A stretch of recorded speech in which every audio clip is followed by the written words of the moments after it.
حضرت ابو عبداللہ محمد بن محمد المعروف ابن الحاج کتاب المدخل، یہ شخصیت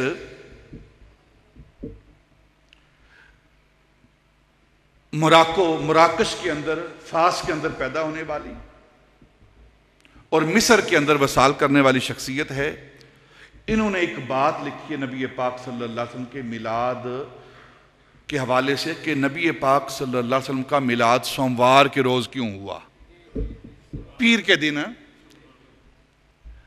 نہ ماہ رمضان کے اندر ہوا، نہ ماہ شعبان کے اندر ہوا نبی پاک صلی اللہ علیہ وسلم کا میلاد، اور نہ ہی لیلۃ القدر کو ہوا، اور نہ ہی شعبان کی 15ویں رات کو ہوا، اور نہ ہی جمعے کے دن ہوا، نہ ہی جمعے کے دن ہوا۔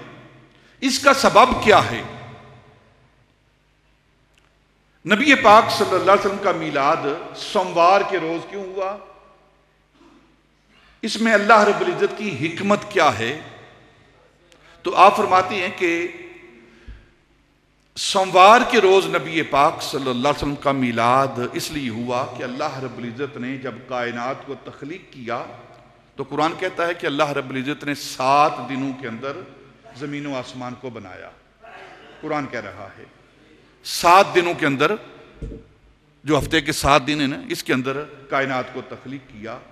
اور جب کائنات تخلیق ہو رہی تھی، بن رہی تھی، تو جب سوموار کا دن آیا تو اللہ رب العزت نے درختوں کو اس دن بنایا۔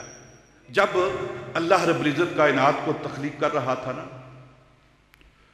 تو سوموار کے دن 7 دنوں میں اللہ رب العزت نے کائنات کو، زمین و آسمان کو بنایا، خود قرآن کہہ رہا ہے یہ۔ اور جب سوموار کا دن آیا تو سوموار کے دن کون سی چیز بننے کی باری آئی؟ تو جو درخت ہیں، نباتات ہیں، یہ سارے کے سارے نباتات، درخت، یہ پھل، یہ پھول، یہ سارے کے سارے سوموار کے روز پیدا ہوئے۔ اللہ رب العزت نے ان کو سوموار کے روز پیدا کیا۔ کیوں پیدا کیا؟ اس لیے سوموار کے روز پیدا کیا کہ یہ جو مخلوق ہے، جو انسانیت ہے، اس کی جسمانی حیات کا سبب ہے۔ جو جسمانی حیات ہے نا، مخلوق، اس کی خوراک، اس کی حیات کا سبب یہ درخت ہیں، آکسیجن ملتی ہے، یہ درخت، اس سے خوراک ملتی ہے، پھل ملتے ہیں، پھول ملتے ہیں۔ تو انسانی زندگی کے اندر اس کی حیات کا سبب یہ درخت ہیں، نباتات ہیں۔ اس لیے اللہ رب العزت نے نباتات کو، درختوں کو، سبزے کو، پھلوں کو، پھولوں کو سوموار کے روز پیدا کیا، کیونکہ انسانیت کی حیات کے لیے ضروری ہے۔ اور محبوب کو سوموار کے روز اس لیے پیدا کیا کہ انسان کی روح کی حیات کے لیے سوموار کا دن ہے، اور محبوب ہے روح کی حیات کے لیے۔ درخت انسان کی جسمانی حیات کے لیے، اور روح کی حیات کے لیے مصطفیٰ کو بھیجا، اپنے محبوب کو بھیجا۔ اور پھر آپ فرماتے ہیں کہ اللہ رب العزت نے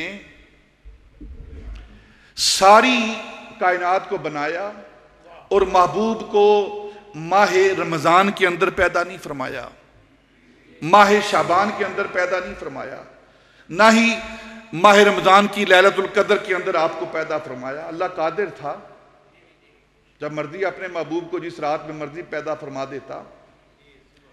نہ ہی اللہ رب العزت نے اپنے محبوب کو شعبان کی 15ویں رات کو پیدا کیا، اور نہ ہی جمعۃ المبارک کے روز پیدا کیا۔